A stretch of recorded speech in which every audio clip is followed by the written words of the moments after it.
Kicked out as a teen for false rumors spread by my brother. Years later, parents see my success and demand money after they abandon me. I am a 28-year-old female with a twin brother. Growing up, my twin brother and I experienced very different treatment from our parents. My parents genuinely seemed convinced for some reason that my brother was destined for greatness, while I was the so-called black sheep, just because I was more interested in playing sports or making new friends than studying.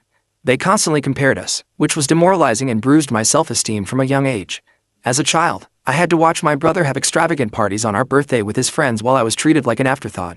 He often had sleepovers with his friends, while I was never even allowed to bring my friends back to our place. To be honest, I loathed every minute of my childhood.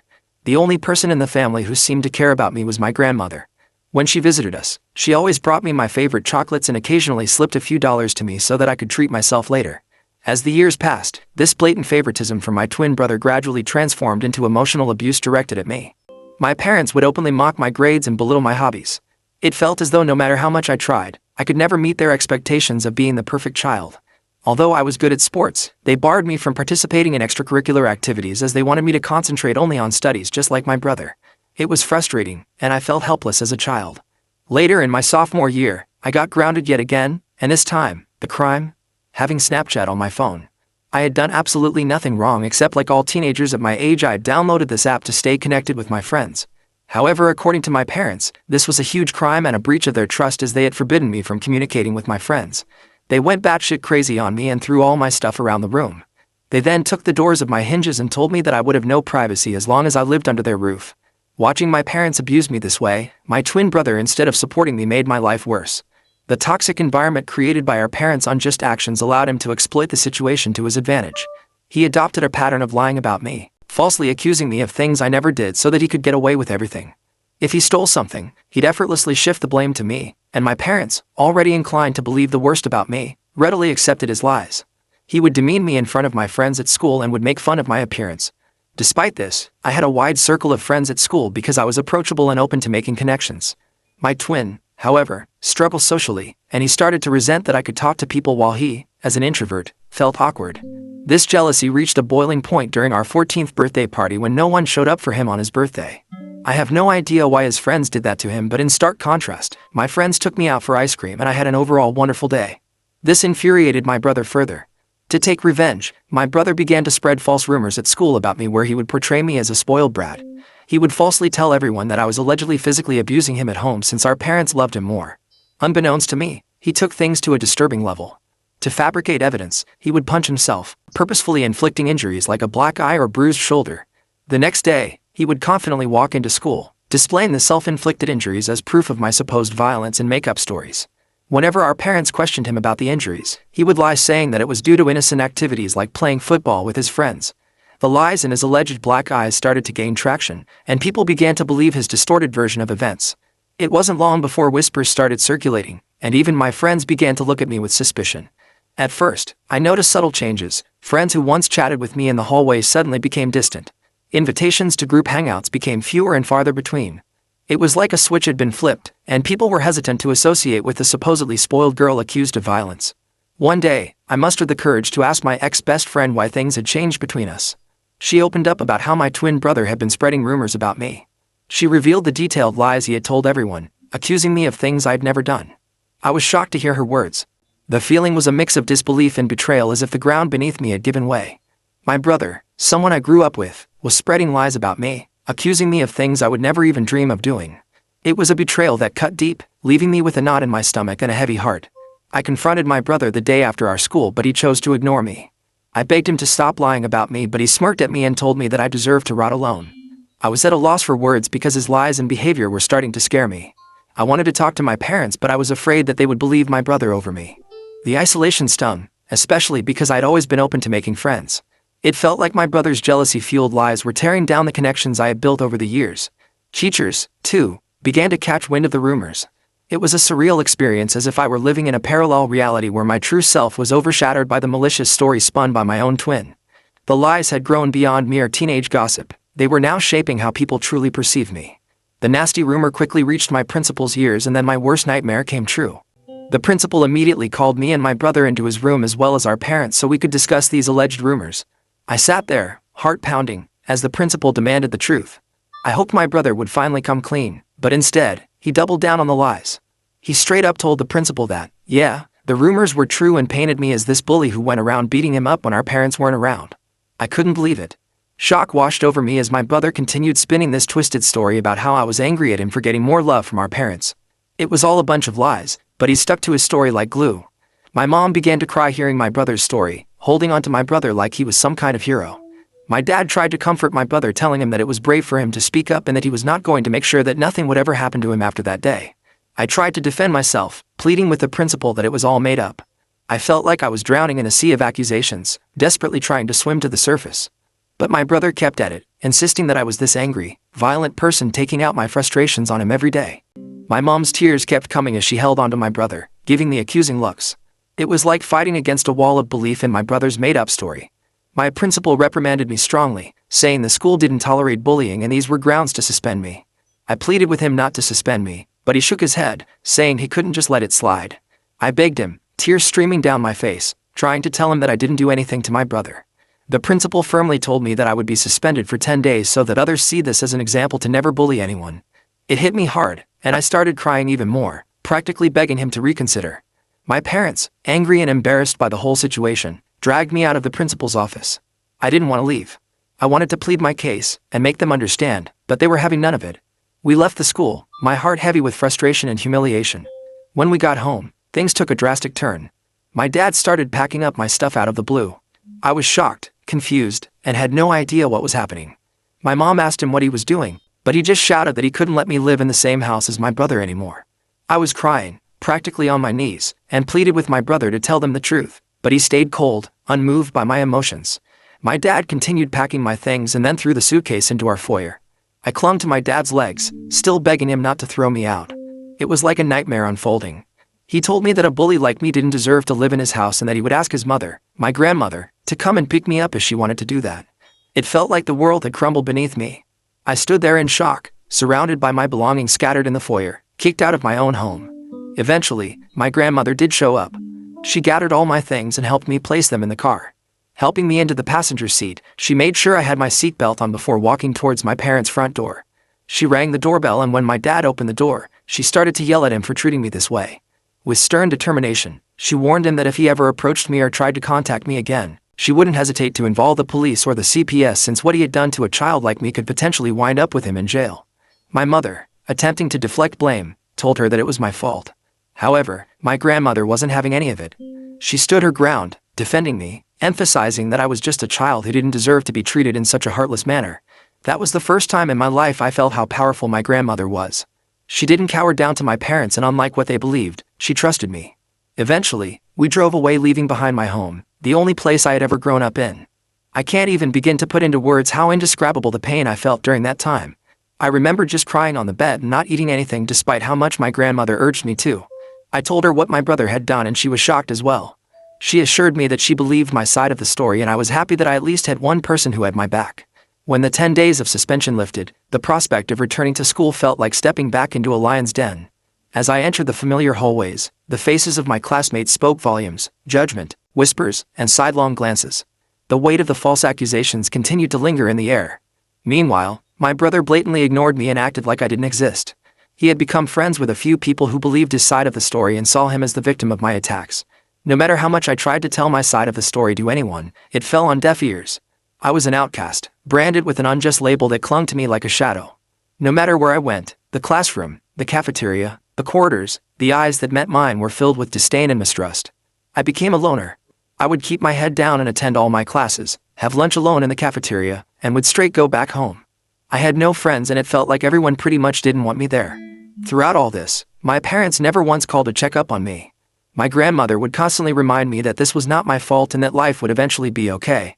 I graduated high school with good grades and was looking forward to college, where hopefully I would have a better life. It was only when I went away to college that I first experienced what freedom felt like for the first time. No one was watching over my shoulders, no one was comparing my grades, and no one was trying to compete with me. I met people and formed friendships with like-minded individuals. Despite the emotional and physical scars I had sustained over the years due to my family and peers, I concentrated on putting it all behind me and enjoying this college experience as much as I could. During this time, I discovered my knack for content writing. I had always been someone who wanted to be a writer, but I wasn't sure if it would be sustainable for a long time, hence I decided to ditch my dream. But to earn some side money, I decided to start writing as a freelancer. I signed up on various freelancing sites which helped me secure jobs from prominent clients. This is how I slowly started building a portfolio of my work. Throughout college, I maintained this side hustle and never asked for a penny from my parents. When I graduated from college, instead of getting a corporate job, I realized that I could pursue content writing as a full-time job. I was doing quite well because of the multiple clients and the long-term professional relationships I had with them, which allowed them to rope me in multiple projects of theirs. Having a legitimate freelancing career not only made me financially independent, but also allowed me to travel the world as a digital nomad. Traveling helped heal me from my past, even though it was definitely not easy. I saved up as much as I could and took a chance on myself. Over the years, I have seen so much of the world, and yet I have so much of it left to see. The only person who I considered my family throughout all this was my grandmother, and I absolutely adored her. She was very sad when I moved out, but she understood that I needed to be independent on my own. Despite my hectic schedule, I would make it a point to be there for her whenever I could. I would visit her on the weekends, often sharing meals together or simply sitting on the porch, engrossed in conversations that ranged from childhood tales to more recent happenings. On weekends, I would dedicate entire afternoons to helping her with household chores or accompanying her to the local park for a leisurely walk. Recently, I got done with one of the most important projects of my career. I can't mention the brand, but I was extremely lucky to write blogs and product descriptions for them. After the project was done, I requested the team I worked with to leave me positive reviews on my websites, which they were more than happy to do so. I then took screenshots of some of their reviews to post on my Instagram, as I knew working with this brand was a huge deal. As expected, a lot of other content writers reached out to congratulate me on my professional success and even reposted my story to help spread the word. This is how I started getting messages from strangers who also needed help with their website. My relatives noticed this as well, and some of them reached out to congratulate me. Eventually, I was contacted by my college's principal. He had reached out to me after seeing that I was doing so well and wanted me to come to college for a seminar to talk to students about building a career as a content writer. I was quite nervous as I don't do well when it comes to public speaking, but I decided to take a chance and agreed. When I found myself standing before eager faces, sharing my experiences and insights, I felt like my life had come full circle. I spoke in my speech about the struggles I faced and how I worked hard to sustain myself despite all the hard days. It was honestly a very fulfilling experience to empower others and contribute to the growth of the writers' community. Some of my clips started going viral on Facebook groups as people reasoned with it. It felt good to be finally recognized for my hard work. Last week, I was invited to speak at a local news channel. It was a show about the benefits of content writing, and they invited me to share my journey and insights with their viewers. I was a bit nervous but also excited for the opportunity. During the show, I talked about my experiences, the importance of client reviews, and how a simple appreciation post could open doors to incredible opportunities. The opportunity to reach a broader audience and inspire more individuals in the field was both humbling and exhilarating. When it finally aired, I shared some of these clips on my Instagram also, as I was proud about being invited to a TV show. This is how my relatives and cousins started finding out how well I was doing in my career. You see, because my parents never talked about me to anyone, they had no idea that I was working with popular brands and getting invited to TV shows. This is how word quickly spread within my family. I guess this TV interview must have finally reached my parents' ears also, because just a few days later, I was working on another project and had my phone on silent. When I was done with my work, I checked my phone and to my surprise, there were 6 missed calls from my mom. I was honestly shocked to see her name on my phone, as it had been a long time since she had called me. After all those years of silence, I couldn't fathom why she was calling me. I hesitatingly called her back and she picked up immediately. I asked her if everything was okay and my mom started to congratulate me. My dad, probably sitting right there with mom, jumped into the conversation also. He started to inquire about my life and well-being, and I answered their questions without much thought. It didn't strike me as unusual until they began to ask how much I was earning these days. I told them that it was none of their business, and my dad replied that we were family, so I shouldn't feel shy telling them my income. I told him that I was doing well financially. Hearing this, my mom then began to say how hard their life was these days. My brows furrowed in suspicion. Basically, here is how our conversation pretty much went. Mom, we are retired now and we have been wanting to renovate the house for a while now. It's not in the best shape, but we have no savings left. Me, okay mom, your success has given us hope. After watching your TV interview today, we thought maybe you could help us out by paying for the renovations. Dad, after all, we are a family. You shouldn't hesitate to share some of your earnings with us. We can really use your help. Me, are you joking with me? Why are you asking me for money when you haven't even talked to me for years? I don't know what made you decide to reach out to me, and while I appreciate the congratulations, I am not going to help you out in any way. Hearing this, my mom started saying how I was being a bitch and that I needed to support them as a family. My dad also added that as my parents, they deserved to be looked out after and that this was the least that we could do. I was so pissed at this that I wanted to give them a piece of my mind. I suddenly got an idea that instead of just arguing with them, I should teach them a lesson forever, thinking that they could mooch off me after mistreating me all those years ago. I told my parents that I was willing to help them if and only if they agreed to my demands. My dad curiously asked me what it was. Without hesitation, I laid out my demand. If they wanted my help, they had to publicly admit, in front of our family and friends, that my brother was the mastermind behind the hurtful rumors that had tarnished my reputation. I wanted them to humiliate my brother the same way they had humiliated me in front of everyone by believing his lies and manipulations. I wanted them to take accountability for their actions and acknowledge the pain they had caused.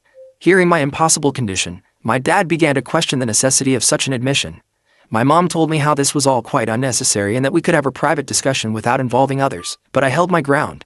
This condition was non-negotiable, a prerequisite for any assistance they wanted me to offer them in the future. As the tension escalated, my dad raised his voice, asserting his role as my father, and started to emphasize that it was my duty to help my family in need. My mom, in a last-ditch effort, urged me to do the right thing and help them, emphasizing the years they had spent raising me. I couldn't help but find irony in their sudden appeal. I reminded them of the past, of the fact that they had kicked me out and it was my grandmother who had raised me, not them. They started to get more and more agitated, but I told them firmly that if they wanted to establish contact with me and seek my financial assistance from now on, then the truth needed to be acknowledged publicly and my brother needed to face consequences for his actions. Since this conversation, my parents have been trying to incessantly call me, but I am ignoring their calls. I am starting to regret even calling them back that day. I would like to know if I would really be in a hole if I didn't help my parents at all. Update 1. It's been a whirlwind of a week since I last shared my story, and the support and encouragement I have been receiving from everyone has been overwhelming. It's heartening to know that I'm not alone during this time. I am glad that everyone agrees that I should not engage with my parents or even consider helping them out after what they put me through. The reason I even gave them such a condition was because I knew it was pretty much impossible for them to do it.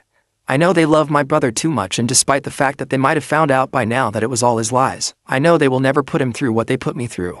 Today, my brother sent me a nasty text message after my parents again tried to contact me and I refused to pick up their calls. This is what he wrote. "Hey sis, it's been a long time since I saw you and I can tell you that every day without you in my life has been great. I heard that mom and dad reached out to you and you gave them a crazy ultimatum. They are never going to go through with it, you know that, right? They clearly never loved you and they will never do anything to hurt me. I admit that I did lie about you 15 years ago, but it's been a long time since then. So stop being so selfish and try to move on from the past. You are unmarried and childless anyway, so why do you not want to help them out by paying for their repairs and renovations around the house? Do the right thing and be a better daughter." Seeing the message felt like a stab to my chest. The audacity to dismiss the struggles I had faced and the conditions I had set spoke volumes about his lack of empathy.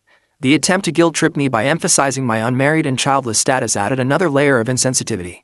His insinuation that I should prioritize their needs over my own well-being was not only offensive but also highlighted how little he thought of me. Fueled by frustration and a strong desire for justice, I decided it was time to take matters into my own hands and reveal the truth that had been hidden for too long. I sat down to write an email to my parents and close relatives, sharing the painful details of my childhood and the unfair treatment I had endured while growing up at my family house. In the email, I described the strict and oppressive environment I had under my parents' roof and how they treated me compared to my twin brother. The email also delved into the malicious and completely untrue rumor my brother had spread about me in school, which had led to severe consequences and affected my reputation. I wrote how my parents had kicked me out to the curb and had it not been my grandmother I might have been dead in the streets by now. Towards the end, I asked everyone to read a message my brother had sent me. I attached a screenshot where he admitted to lying about me. It was a clear confession that I hoped would expose the lies that had persisted for too long.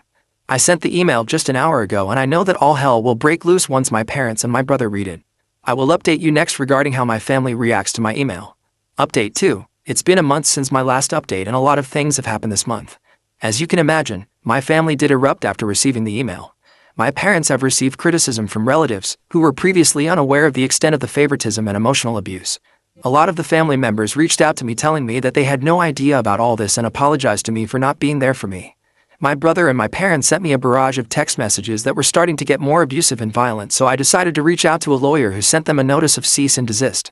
It basically warned them to not contact me further, and if they did, they would have to face dire legal consequences. I guess this must have scared them straight because they stopped contacting me. My grandmother thinks I have done the right thing by letting everyone know what happened and supports me 100%. She is the only person who matters to me, so I am glad she has my back. Update 3. It's been 2 months since my last update. I am happy to report that everything in my life is going well for now. Professionally, my content writing business has been flourishing. The invitations to speak at seminars and podcasts continue to roll in, solidifying my position as a respected figure in my line of work. I am as close to my grandmother as ever. I took a 1-week break from my work recently so I could spend some quality time with her. She is into gardening these days and educated me a lot about various flowers and herbs in her garden. The moments I spent with her, whether sharing meals, engaging in heartfelt conversations, or simply enjoying each other's company, are my favorite and cherished memories. My family has not contacted me after the letter they received from my lawyer, so I'm happy that they are staying away from me. Personally, I have started going to therapy, so hopefully I can work on healing myself. I think this will be the last update for now.